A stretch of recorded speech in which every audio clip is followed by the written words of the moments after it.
It's Super Kings Entertainment.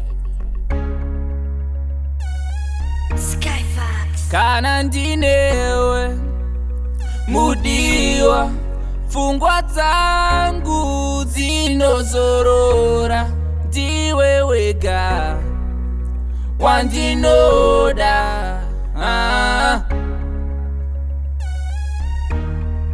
Ndakarota ndinewe takagara pamusoro pemvura, pamusoro penyanza. Ndakuda, ndakuda, ndakuda, ndakuda mwana.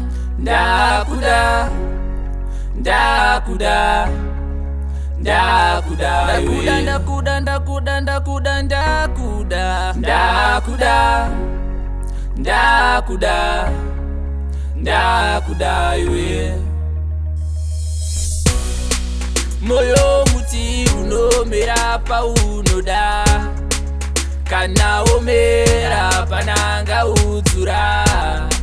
Moyo muti unomera paunoda. Our love is burning, burning, burning, burning, yeah, yeah. Baby, go fire, booty gate. I go catch you a giddy date. I give you my rose, ready, ready, ready, yeah. Baby, go fire, booty gate.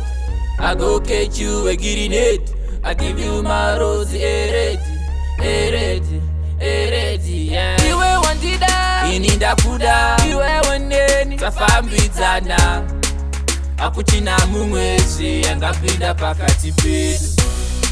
Ndakuda, I love you. Ndakuda, I love you. Ndakuda, I love you, I love you, I love you, I love you, I love you. Ndakuda, nyakupenda sana. Ndakuda, stand aside. Ndakuda iwe. I love you, I love you. Yeah, yeah, yeah. The angel, the queen of my heart. I love you, babe, I need you. I love you, I love you, love you, love you, love you. I just wanna love you, I just wanna love you.